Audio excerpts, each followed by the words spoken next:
happening, folks? Welcome to the channel. Pull up a chair, put your bum in it. This video is going to be a little bit different, as you could probably already tell from the toenail.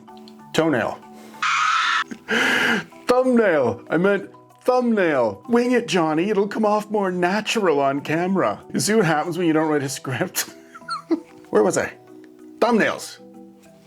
A good friend of mine over at 7 Feet Under just reviewed the Pope's Exorcist. If you haven't heard of him already, I'd absolutely recommend you checking out the channel. He's an entertaining guy, he's very intelligent, and he's a legit fan of movies. And, as I found out the other night, apparently he's also thought-provoking because one of the opening lines of his video got me to thinking. Here's the actual line from the horse's mouth. I think it's safe to say that there have been a lot of possession-type movies in the past few years. Is it safe to say that the market is oversaturated with this subgenre in the horror community? I wasn't in a rush to watch The Pope's Exorcist, let alone review it, and at first I assumed that was because of exactly what he was saying. It feels like there's been loads of possession movies, and there's definitely a saturated vibe to them. But my brain has a brain of its own sometimes, usually at 3 o'clock in the morning, which is fantastic when your alarm goes off at 7 a.m. And this got me thinking there has to be more to this. So I wrote down every single movie I could remember in each of these major subgenres since around 2000. Possession, vampire, monster creature, werewolf, psychological, slasher, comedy horror, found footage, paranormal, sci-fi horror, folk horror. And if you want to know why I did it from memory, I have an unusual ability to recall things with a tremendous amount of detail. So if I've seen a movie and I can't remember it, it is not worth putting it on this list. Trust me. It took me a while, but the results were very interesting. It turns out I can recall an average of 14 movies from each of these subgenres. Again, from around 2000 onward. And why is that interesting? Well, it just so happens I recalled exactly 14 possession movies in the last 2 decades. Those being, in no particular order, The Exorcism of Emily Rose, The Last Exorcism, The Possession, Deliver Us from Evil, The Conjuring, The Devil Inside, The Taking of Deborah Logan, The Vatican Tapes, Veronica, Insidious, The Nun, The Possession of Hannah Grace, and The Curse of La Llorona. And in my head, this confirms the market isn't saturated with them at all, as there's an average quantity of them in relation to the other subgenres. There are actually more vampire and monster and psychological and slasher and paranormal and sci-fi and even horror comedies than there are possession movies. So why don't they all have the same saturated feeling? We, my friends, are gonna Sherlock Holmes the shit out of that question today. And if you don't want to know what's happening in the movie, consider yourself officially warned because it is spoiler time. Maybe I should start issuing warnings when I'm planning on singing as well. Very close to 1,000 subs, and I wouldn't want to scar any of you emotionally. So let me take you through the Pope's Exorcist with my usual quippy efficiency, and we will see if the answer we're looking for resides somewhere within the movie's plot. I've got a feeling it does. Weird. The movie opens with a quote from Father Gabriel Amort, the real-life chief exorcist of the Vatican from 1986 to 2016. And that's this guy here. Fairly obvious why they cast Russell Crowe, isn't it? The movie's based on Father Amort's life, and I'm not going to get into how accurate the movie is. You're all very intelligent people. I'm sure you have a pretty good idea already. The story starts with Russell Crowe attending a suspected possession. And initially, it's like, wow, Russell Crowe's dressed up in a Halloween priest costume speaking half-assed Italian. Russell Crowe was really good in Gladiator and phenomenal in A Beautiful Mind, but unfortunately for me now, every time I see him, I picture him beating up bar patrons and receptionists in hotels. Why don't you mind your own business, you scrouter? Next, we meet Julia, who's played by Alex Esso. She's kind of Canadian, and she's done quite a few of these scary movies, most notable of which, in my humble opinion, was her 2019 rendition of Wendy Torrance in the Shining sequel, Dr. Sleep. Hey, it's okay, Doc. She nailed it, to the extent I bet Shelley Duvall couldn't have reprised the role any better herself. And of course, having said that, low-hanging fruit? Fine. I'm not proud. Anywho, I have a crush on Alex Esso. What I meant to say was her character Julia is in Spain to restore and sell an abbey that was in her deceased husband's family for generations. Her daughter Amy is a total ungrateful, angry teenage biatch. She's playing the role of, I didn't want to move here and I'm going to be miserable until the 40-minute mark of the movie. It's a seriously tiring trope that's been going on in movies for a very long time. It's intended to exploit the naturally occurring tensions within a family dynamic, but nobody seems to be able to write it properly anymore. It's like the directors take these young girls aside and say, just be a total asshole to everybody all the time. And action. Julia's son Henry is played by an Irish-Portuguese kid named Peter de Souza Fahony. Peter de Souza Fahony. There you go, Heidi. He was 10 years old at the time of the filming, and in the story, he hasn't spoken since his father died nearly a year earlier. Couple that with these eyes, and he's off the creepy meter before the movie is even started. You can tell his parents are really into looking after his hair in real life, huh? It's a shame my parents weren't like that. I could have rocked that look.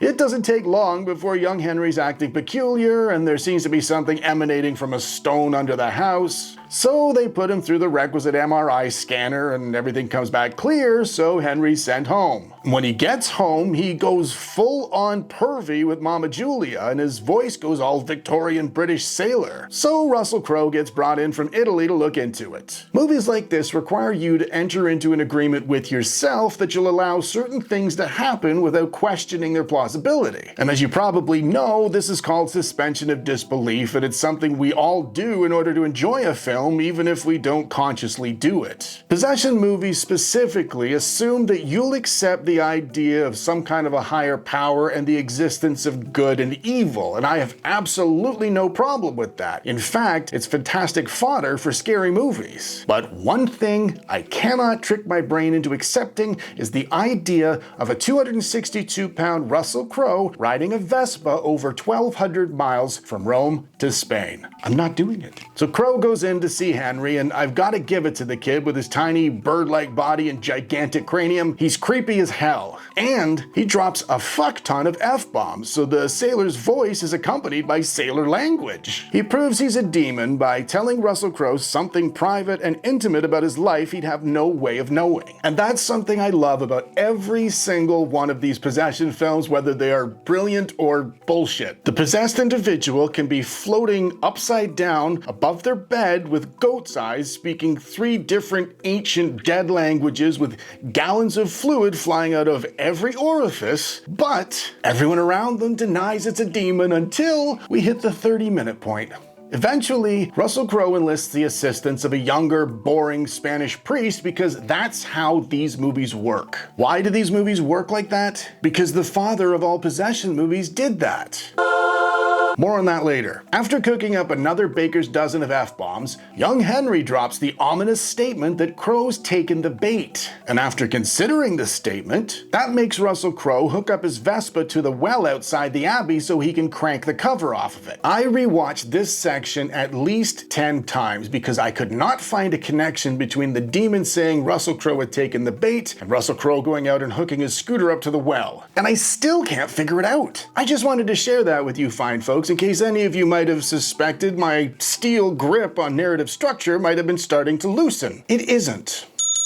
So, in the well under the Abbey, they find a Vatican seal and a load of dead priests, which is apparently evidence of a failed exorcism. And also, the place stinks of sulfur. And this is yet another situation that asks us to suspend our disbelief. Admittedly, this one relates mostly to the fellas in the audience. And I'm afraid it's even less plausible than the scooter scenario. You're expecting me to believe 2 priests, both male, obviously, are stuck together in a cavernous, cobwebbed, underground chamber stinking of eggs, and neither of them made a single fart joke? The notion of demonic possession is more plausible. So Russell and the boring Spanish priest discover the demon's name, and according to the lore, that means they'll finally be able to fight him. And this gets Russell super pumped because Hey, And during the final showdown between good and evil, the bed shakes and the priest shout things over and over while they hold crucifixes and words appear on his stomach, and then the bitchy sister gets possessed and starts breakdancing. And Russell Crowe tells the demon to take him instead, and the demon does, and Russell Crowe's mascara goes the same as every girl that's ever stayed at my house overnight. And then he gets the brilliant idea of hanging himself to sidestep the possession. And you'd figure, being the Pope's exorcist, he'd be aware of the fact suicide would theoretically send him to hell anyways. But it doesn't matter either way, because despite his tremendous bulk, he falls 20 feet with the rope around his neck and gets away without a single red mark. And they all end up back under the abbey, and some naked demon women show up, and the boring Spanish priest saves Russell Crowe, and they send all the evil back to hell through the apparent source of the sulfur smell.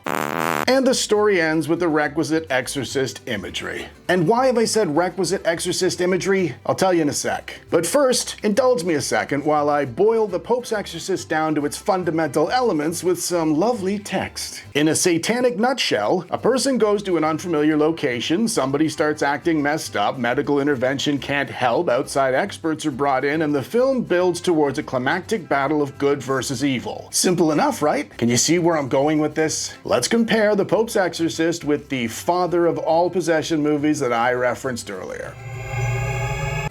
Chris McNeil and her daughter Regan move into a new place. Regan starts acting messed up, medical intervention can't help, an outside expert named Father Damien Karras is brought in, and the movie builds towards a climactic battle between good and evil. Allow me to state the obvious. The Pope's Exorcist is derivative of the greatest possession film ever made, 1973's The Exorcist. For any of you unaware, The Exorcist is a 1973 classic horror movie that's widely regarded as being a culturally iconic piece of film. Its special effects were groundbreaking, it delved into themes of faith and doubt and the nature of evil, its atmospheres were terrifying and disturbing, and nearly 50 years later it still holds up. So it's really no surprise the Pope's Exorcist followed the same basic structure. In 2023, the vast majority of movies are born from boardroom meetings and Excel spreadsheets. Investors nowadays refuse to take chances on anything new or different, so if you're looking for financing for your movie, you have to be able to demonstrate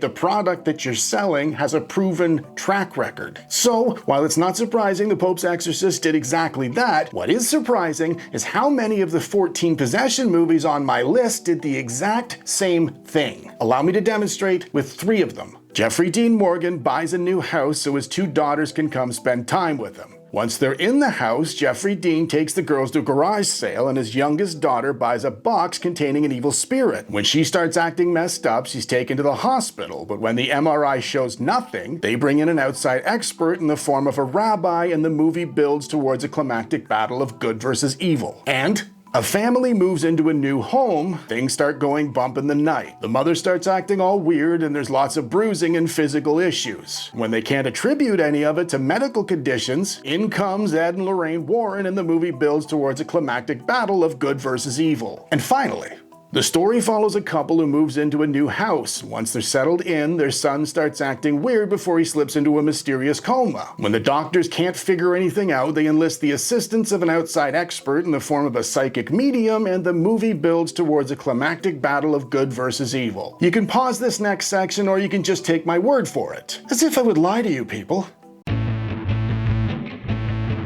Every single possession movie on my list is a variation of The Exorcist. So, to confirm the obvious and to conclude my argument, my friend at 7 Feet Under was absolutely correct, but there's a twist. There are not too many possession movies. There's only one. It's called The Exorcist, and it keeps getting told over and over. In this movie fan's humble opinions, The Exorcist is a perfect possession story. It's been out since 1973, and every subsequent attempt to replicate its success has failed because replications always feel like replications. Without delving too deep into anything sounding remotely intelligent on this channel, we human beings are hardwired to pick up on patterns. When our brains encounter a potentially new pattern, they try and match it up with an older pattern we might already be familiar with. And if we're not able to match it up with something familiar, we get intrigued by it, and we consider this new pattern to be unique and innovative, and it holds our attention. But if we recognize the pattern, we know how it ends, and we lose interest. In movie terms, that is the kiss of death. And if so many of these possession movies follow the exact same pattern, it won't matter if there's 6 of them or 666. That pattern within the movies will become a pattern outside of the movies, and we'll start to perceive the entire subgenre as a predictable pattern. And this makes perfect sense to you and I, right? So why do they keep doing it? Because Hollywood knows you and I are willing to pay the ticket price to find out if somebody's finally broken away from the pattern, even just for a scene or two. Sad, but true. If you're still watching, I'd like to thank you for indulging me in this little side project. I'd also like to thank my good friend at 7 Feet Under for instigating this investigation. I would love to believe I'm going to leave this laying where it is, but I can already feel the urge to do the exact same thing with all the other subgenres bubbling up inside me like some dirty witch's cauldron. So this weekend's looking like it's going to be a lot of fun already. Until next time, folks. It's me, Johnny, from that thing you just watched. If you enjoyed it, go down there and smash me in the face to subscribe. And if you want to watch another thing, there's one right there. Do it!